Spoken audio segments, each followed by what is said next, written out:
soit pour toi et que cette parole amène la vie, la solution.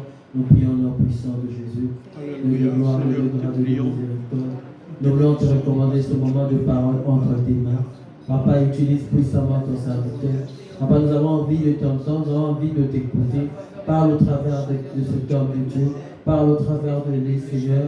Fais de lui un feu. Fais de lui un feu dévorant. Fais de cette parole, Seigneur, qu'il a préparée pour ce soir. Seigneur Jésus, ô Dieu, un sujet de délivrance et de guérison pour ton peuple, de restauration et de libération. Nous voulons te voir te manifester puissamment. Nous voulons te voir agir au travers de cette parole. Seigneur, alors que nous sommes dans ce temps de prière, nous voulons recevoir encore ce soir. Nous avons ainsi prié. Amen. Amen. Nous appelons le bishop Gabriel pendant qu'il arrive nous acclamer le Seigneur.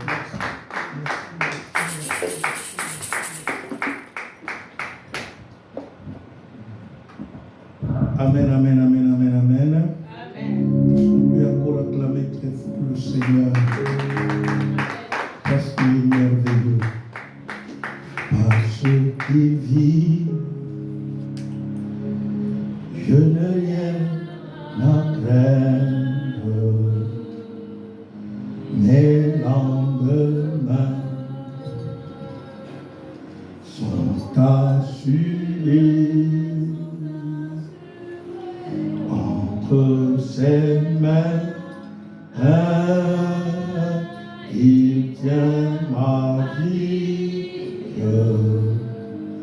Pour ce temps et l'éternité, je sais qu'il.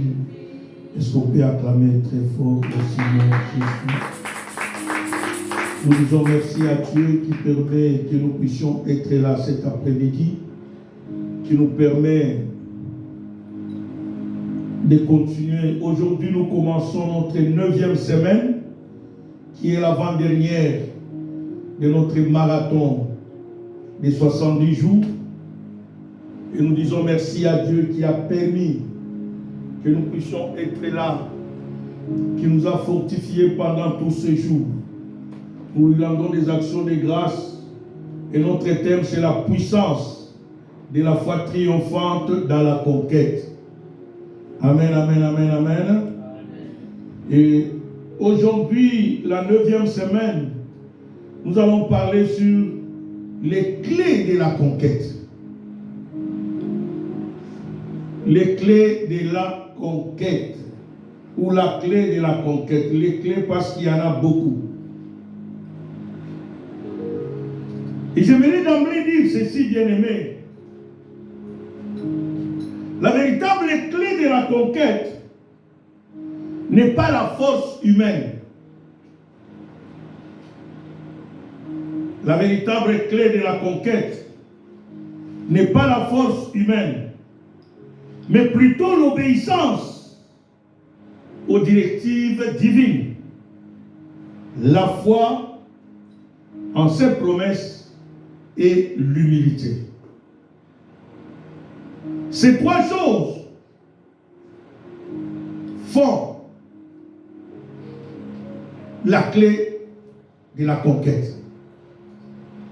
Si nous voulons conquérir, nous devrons comprendre les clés de la conquête. Quelles sont les clés qui peuvent nous permettre, en d'autres termes, les principes qui peuvent nous permettre à conquérir? Quand nous parlons de la clé, c'est les choses qui peuvent nous permettre, qui peuvent ouvrir la porte à la conquête. La clé, l'objectif de la clé, c'est d'ouvrir. Et ici, Dieu nous promet la conquête. Et nous ne pouvons jamais conquérir par notre propre force en tant qu'être humain. Mais plutôt par l'obéissance aux directives divines. Bien-aimés, si nous ne savons pas obéir aux directives divines, il nous sera impossible de conquérir. Et si nous n'avons pas cette foi divine dans ses promesses, cette foi dans les promesses de Dieu, pourquoi? Parce que c'est Dieu qui nous promet la conquête. C'est Dieu qui nous promet à conquérir. Et si nous n'avons pas la foi dans ses promesses, la conquête serait pour nous difficile, irréalisable. Et de toi, si nous n'avons pas l'humilité à reconnaître qu'il n'y a que Dieu. Parce qu'un homme orgueilleux ne reconnaît jamais les bienfaits. Un homme orgueilleux croit toujours que c'est par ses propres forces. Il croit toujours que c'est par ses propres moyens. Une personne orgueilleuse, il croit toujours que si ça arrive, c'est à cause de mon intelligence. Mais non. Ici, la conquête, bien aimé, c'est Dieu qui la donne. Tout à l'heure, pendant que je venais, j'étais en train de méditer. Je me suis posé la question. J'ai dit, mais il y avait des terrains vides à travers le monde. Pourquoi Dieu n'a pas amené Israël dans un terrain vide pour lui dire que prends ce terrain, ça devient ton territoire? Mais Dieu a voulu amener Israël dans les pays qui étaient occupés, où il y avait des gouvernements, des royaumes qui étaient déjà établis. Pourquoi? Et c'est là que j'ai compris la grandeur de Dieu. Alléluia. Dieu a voulu montrer à Israël que le ciel et la terre lui appartiennent. D'où il pouvait l'établir n'importe où. Personne. Il ne rendra des comptes à qui? À personne. Donc quand Dieu veut t'amener dans la conquête, ma soeur, mon frère, il n'a pas de compte à rendre à personne. Voilà pourquoi nous sommes appelés, bien-aimés, à croire dans ses promesses. À croire, quand Dieu nous promet la conquête, que c'est une réalité. Il n'avait pas de compte à rendre à personne. Voilà pourquoi nous allons commencer par développer quelques principes, quelques clés qui peuvent nous permettre à conquérir. La première clé, c'est l'obéissance active aux directives divines. Bien-aimés, j'aimerais insister sur ce point. Dans la marche avec Dieu, l'obéissance revient multiples fois dans la Bible. Nous, on parlera de l'obéissance chaque jour, parce que nous sommes un peuple rebelle. Et Dieu veut que nous puissions être quoi? Obéissants. Et le miracle ne se fera jamais si nous ne sommes pas obéissants aux directives de Dieu. Et ici, on parle de l'obéissance plutôt active. Pas l'obéissance dans la bouche, mais cela veut dire l'obéissance dans la pratique.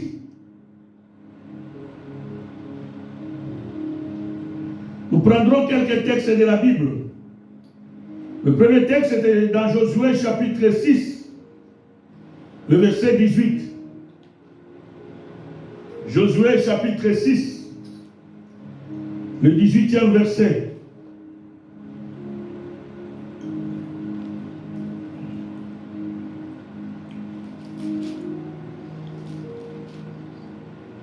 Oui, Madame Loubamba, si vous pouvez nous aider. Oui, Josué chapitre 6, verset 18, la parole nous dit Gardez-vous seulement de ce qui sera dévoué par interdit, car si vous preniez de ce que vous aurez dévoué par interdit, vous mettriez le camp d'Israël en interdit et vous y jetteriez le trouble. Amen. La Bible commence en disant, gardez-vous seulement de ce qui sera dévoué par interdit. Ici, c'est Dieu qui donne les directives à Israël pour la prise de Jéricho. Comment il devrait prendre possession de Jéricho? Et Dieu dit, pour que vous ne mettiez pas le trouble dans votre camp, obéissez. Il dit, gardez-vous. Il est vrai, je livre Jéricho entre vos mains, mais voilà ce que je vous dis à faire. Il y a des choses que je vous ai décrites qui seront dévouées par interdit. Ne touchez pas à cela. Lisez la Bible bien, mais vous allez comprendre que la sortie d'Israël de l'Égypte vers Canaan était conditionnée par l'obéissance du début à la fin. Même quand ils passaient les villes, ils devraient consulter Dieu. Et Dieu leur donnait les directives en disant, dans ce pays-là que vous allez passer là, des fois vous ne mangez pas. Ne touchez à rien, même à l'eau de cette ville-là, ne touchez pas. Passez. Dans d'autres pays, Dieu dit non, là-bas, ce que vous allez manger, ne prenez pas gratuit, achetez. Dans d'autres villes, Dieu dit là-bas, mangez tout ce qu'on va vous donner. Pourquoi Dieu disait cela? Et Israël devrait quoi? Obéir. C'est ainsi que partout ils passaient, quand ils obéissaient à la voix de Dieu, rien ne leur faisait sur le chemin. Ils passaient calmement. Il y en a d'autres places, Dieu dit, ici vous allez camper là, restez là. Combien de jours? Ils ne savaient pas. C'est Dieu qui savait le nombre de jours qu'ils devraient faire. Et ici, Dieu dit à Josué, gardez-vous seulement de ce qui sera dévoué par interdit. Car si vous le faisiez, vous allez amener le trouble dans votre cas. Ils étaient nombreux à aller à Jéricho. Et personne ne savait qu'Akan avait dissimulé des choses dévouées quoi? Par interdit. Quand Dieu parle, Dieu parle. Comme la Bible dit, il parle tantôt quoi? D'une manière, tantôt d'une autre. Quand Dieu parle, apprenons à obéir. Apprenons, bien-aimés, à obéir. Quand Dieu nous parle, bien-aimés, obéissons. Arrêtons notre orgueil. Arrêtons notre estime de soi qui nous bloque des fois dans la marche. Il y a beaucoup de gens bien-aimés aujourd'hui. Ils ne peuvent pas avancer avec Dieu. Pourquoi? À cause de leur désobéissance. Ils ne veulent pas obéir, c'est se soumettre à Dieu. Obéir, c'est faire la volonté de Dieu. Obéir, c'est chercher le royaume de Dieu. Quelqu'un qui cherche le royaume de Dieu, il obéit à Dieu. Deutéronome chapitre 7, verset 16, virgule verset 24 à 26.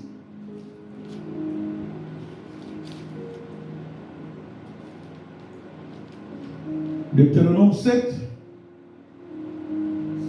on lit le verset 7, 16 plutôt, et puis on saute, on va chercher le verset 24 à 26. Deutéronome chapitre 7, verset 16, la parole nous dit, tu dévoreras tous les peuples que l'Éternel... Non.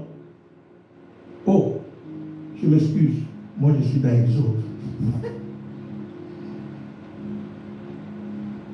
Ok. Tu dévoreras tous les peuples que l'Éternel, ton Dieu, va te livrer. Tu ne jetteras pas sur eux un regard de pitié et tu ne serviras point leur Dieu, car ce serait un piège pour toi. Verset 24. Verset 24. Il livrera leur roi entre tes mains et tu feras disparaître leur nom de dessous les cieux. Aucun ne tiendra contre toi jusqu'à ce que tu les aies détruits. Vous brûlerez au feu les images taillées de leur Dieu. Tu ne convoiteras point et tu ne prendras point pour toi l'argent et l'or qui sont sur elles, de peur que ces choses ne te deviennent un piège, car elles sont en abomination à l'Éternel ton Dieu. Tu n'introduiras point une chose abominable dans ta maison, afin que tu ne sois pas comme cette chose dévouée par interdit. Tu l'auras en horreur, tu l'auras en abomination, car c'est une chose dévouée par interdit. Amen. Amen. C'est ce que j'étais en train de dire tantôt.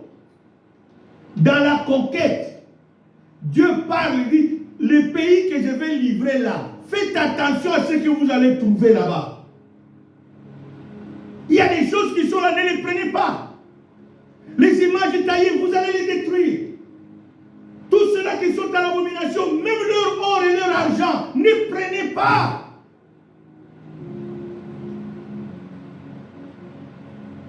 Bien-aimé, dans la conquête, c'est Dieu qui connaît où tu vas.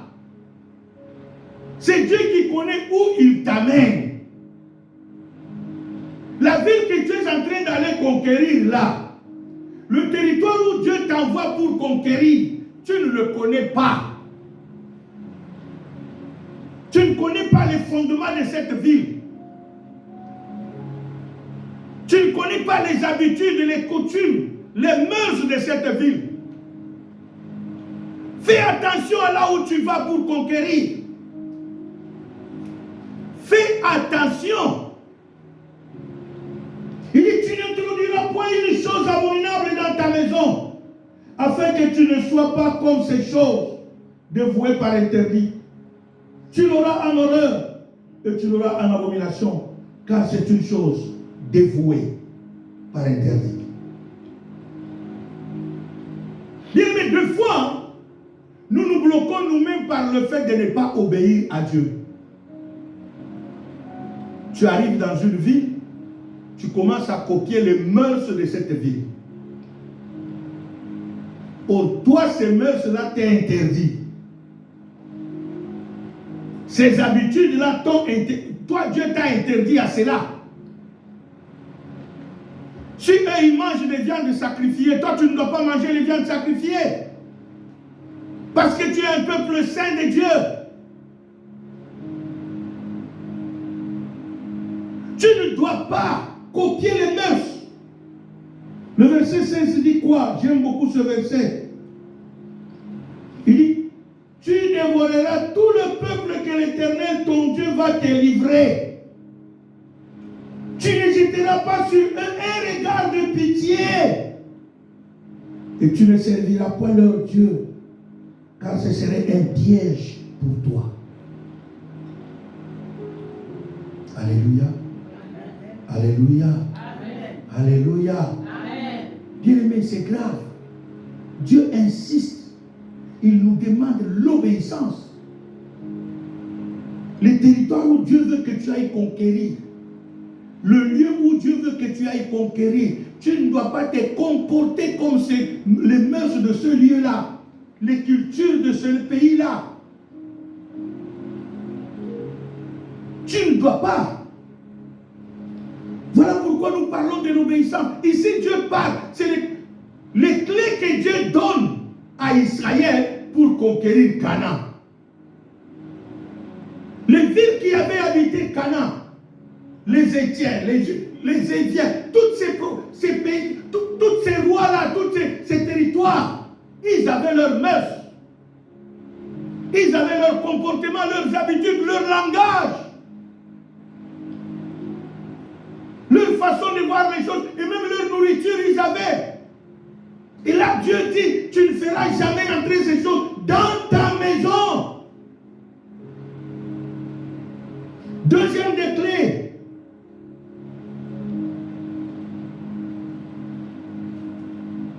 La foi et le courage.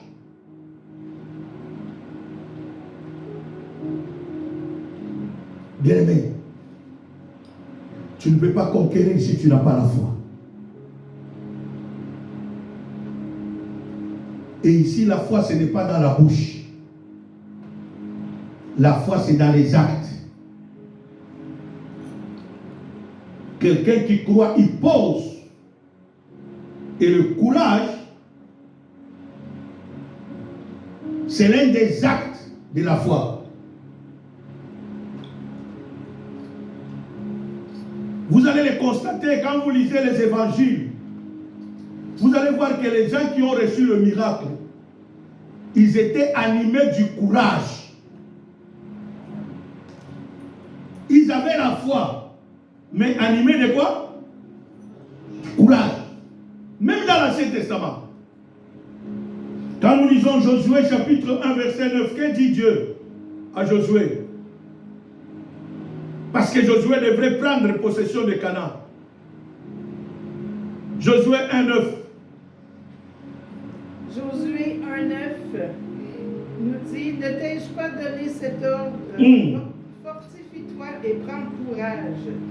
Ne t'effraie point et ne t'épouvante point, car l'Éternel, ton Dieu, est avec toi dans tout ce que tu entreprendras. Alléluia. La Bible commence, ne t'ai-je pas dit, ne t'effraie point, mais plutôt quoi? Prends courage. La foi, c'est le courage que nous prenons pour poser les actes. Quand Dieu dit prends courage, parce que ce que tu vas rencontrer, c'est comme le courage que David avait devant Goliath. Hein? David ne pouvait jamais vaincre Goliath sans la foi ni le courage. Pendant que tout le monde tremblait, David dit, qui est cet insensé qui insulte le Dieu d'Israël? Insensé, bien aimé, c'est dans un langage respectueux. Dans un langage vulgaire, ça veut dire imbécile. Qui est cet imbécile? David a commencé par traiter Goliath d'insensé, d'imbécile. D'une personne irréfléchie. Parce qu'il ne pouvait pas comprendre que quelqu'un comme lui là arrive à insulter son Dieu là. Son Dieu qui lui a donné la victoire. Parce que David avait la foi dans les promesses de Dieu en disant, c'est Dieu qui m'a donné la victoire sur le lion et le lion. Et l'ours me donnera la victoire sur cet insensé. Le courage. Le courage de croire. Au-delà de ce que tu vois. Dieu insiste, il dit, ne t'effraie point. Ne crains point, prends courage. Parce qu'il savait que tu vas rencontrer des situations difficiles. Dieu le sait. Les personnes chez qui je t'envoie pour prendre possession là, c'est la race des géants. C'est la race des géants. Prends courage. Tu vas les voir, ils sont des géants. N'aie pas peur.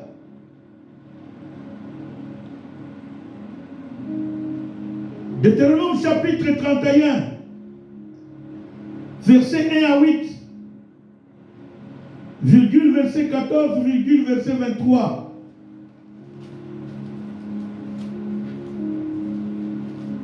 Deutéronome chapitre 31, verset 1 à 8.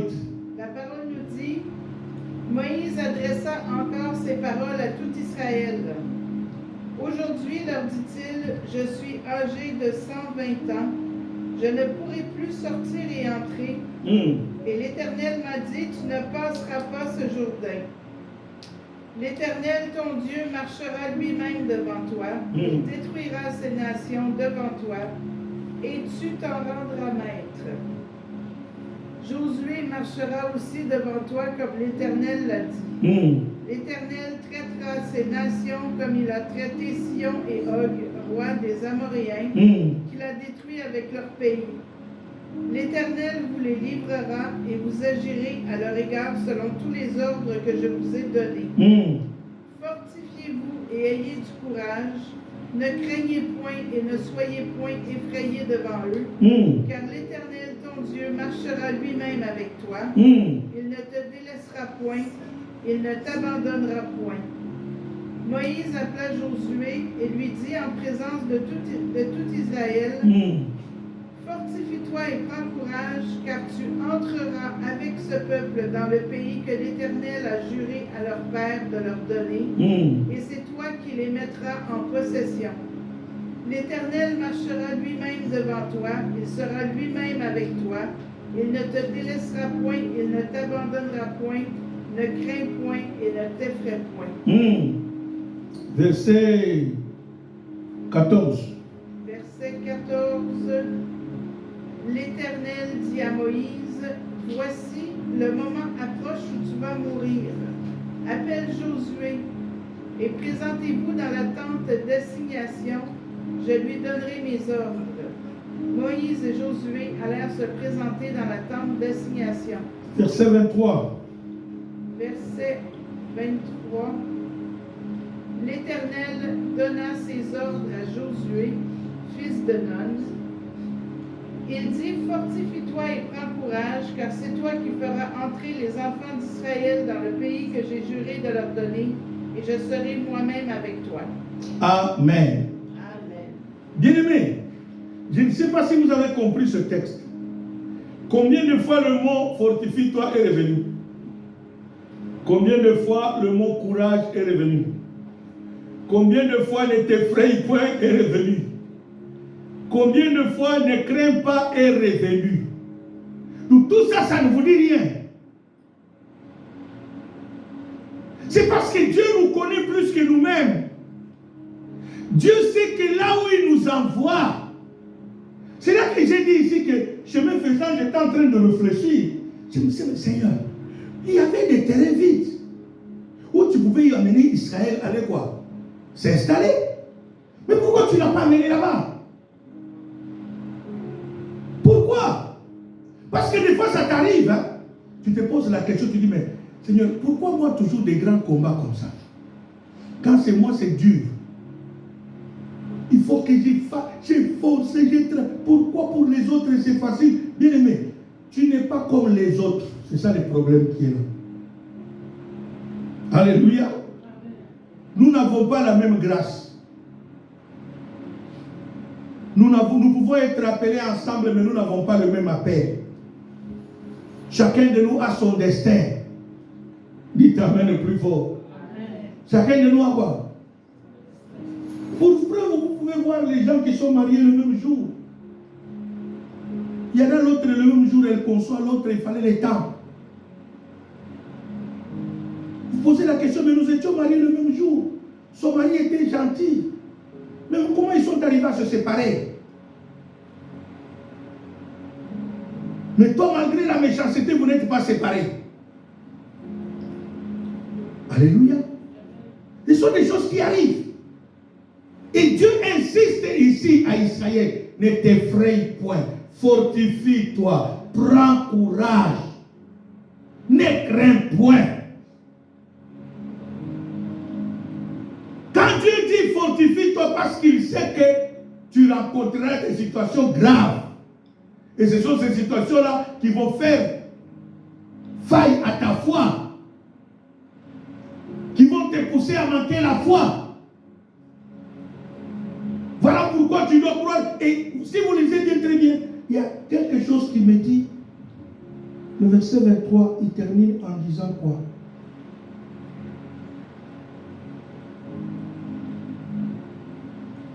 Il termine en disant, je serai moi-même avec toi.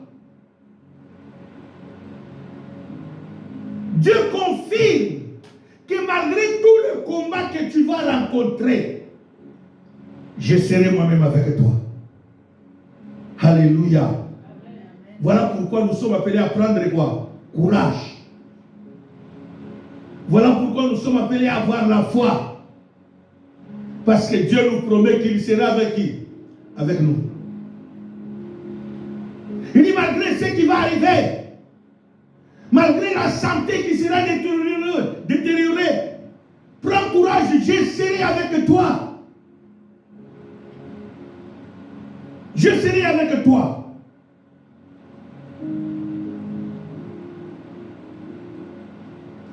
Je serai avec toi. Troisième clé pour terminer. L'humilité et la dépendance à l'Esprit de Dieu.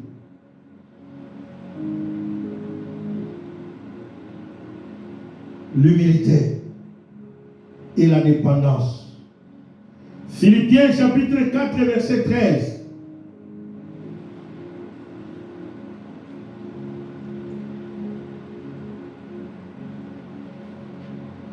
Philippiens chapitre 4, le verset 13 nous dit « Je puis tout par celui qui me fortifie. » Alléluia. Qui parle là-bas? C'est Paul qui parle.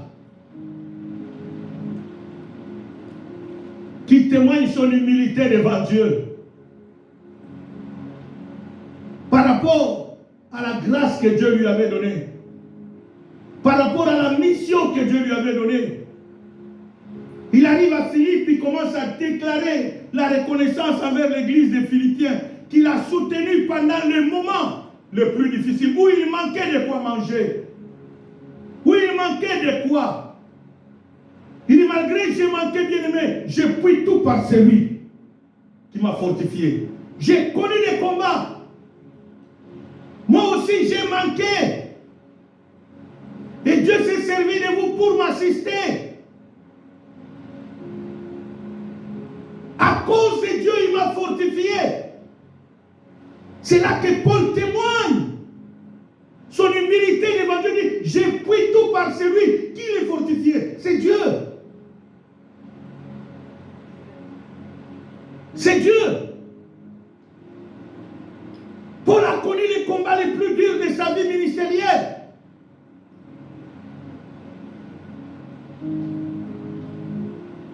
Il ne pouvait que se soumettre à l'esprit qui s'est révélé à lui sur le chemin de Damas pour arriver à réaliser. Il ne pouvait que compter sur les promesses de Dieu. Être humble, c'est reconnaître les bienfaits. Être humble, c'est reconnaître que je ne peux rien. Bien aimé, j'ai toujours dit, l'orgueil nous tue. L'orgueil nous ment. Personne ne peut dire qu'il n'a besoin de personne ici. Dites Amen. Personne. De la même façon, tu es venu dans ce monde. Tu as été accueilli par des gens. De la même façon, pour arriver, pour avoir même l'intelligence que tu as aujourd'hui, il y a des gens qui t'ont formé, qui t'ont enseigné, qui t'ont éduqué. De la même façon, même le jour où tu partiras, ce n'est pas toi-même qui prendra ton cercueil ou qui creusera le trou où on va t'enterrer. Il y a des gens toujours. C'est pour dire que l'orgueil nous ment. L'orgueil nous trompe. Dites Amen le plus fort. Amen. Tout ce que nous avons bien aimé, Dieu s'est servi des gens autour de nous